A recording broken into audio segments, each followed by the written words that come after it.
Do you like fancy knives? If so, this one's for you.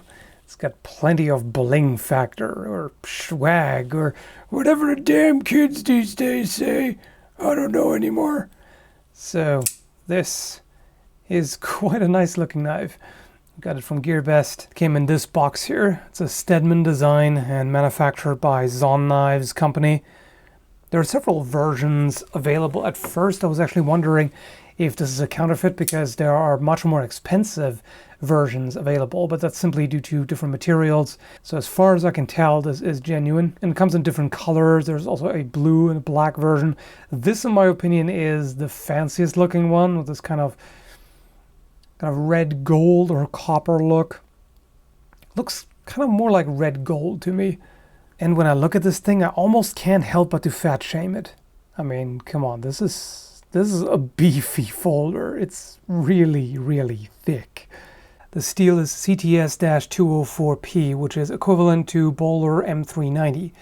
I'm not going to bore you by blabbering on about the steel. I'm just going to link to a review of the steel down below if you want to get into the nitty-gritty details of it. The short version is it has very high wear and corrosion resistance.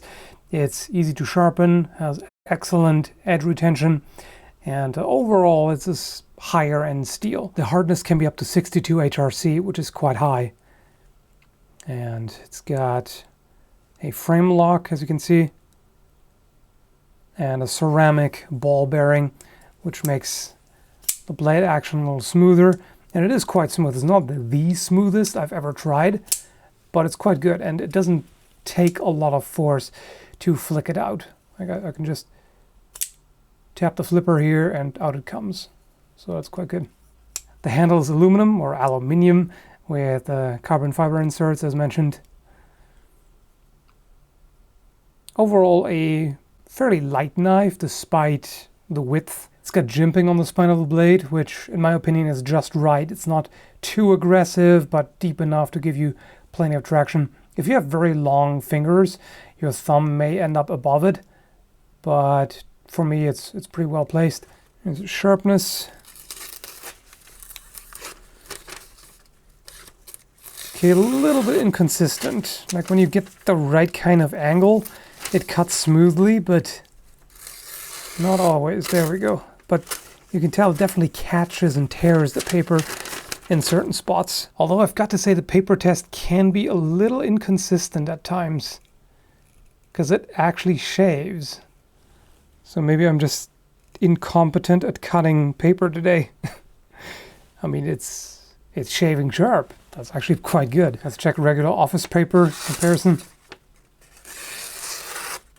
I mean, it still looks pretty jagged. So it's just a rough edge. It could definitely use some polishing.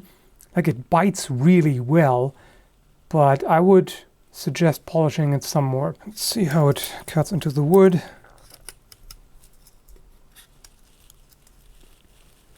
Yeah, pretty good. Can't really complain about that.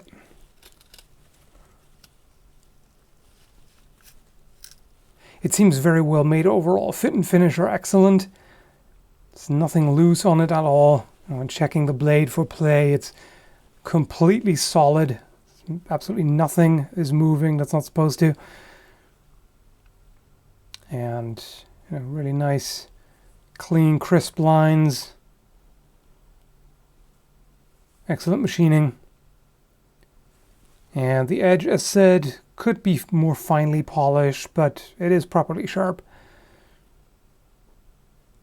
Now, the only complaint that I have is, why is it got to be so fat? I mean, this is really strangely wide, and it's not the most ergonomic, comfortable shape in the world. I mean, it's not terrible. It's not abrasive or anything. It's not rough on the hands.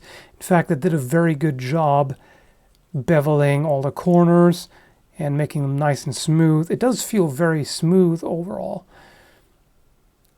So nothing wrong with that, but it's just, I don't know, it doesn't really fit the human hand perfectly. Maybe squid people would be happy with it, but to me it's just, I don't know, this angle here is a little weird. That just kind of doesn't really want to fit properly into the hand, and yeah, it's a little weird. I'd actually prefer if it was longer and narrower. So I guess this is a knife for dwarves. Dwarven pimps. That's what this is designed for. Okay, enough fooling around. What about the pocket clip?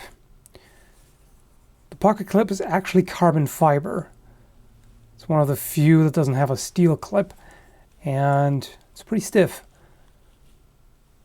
So should keep it securely in the pocket, and it shouldn't be too rough on the pocket.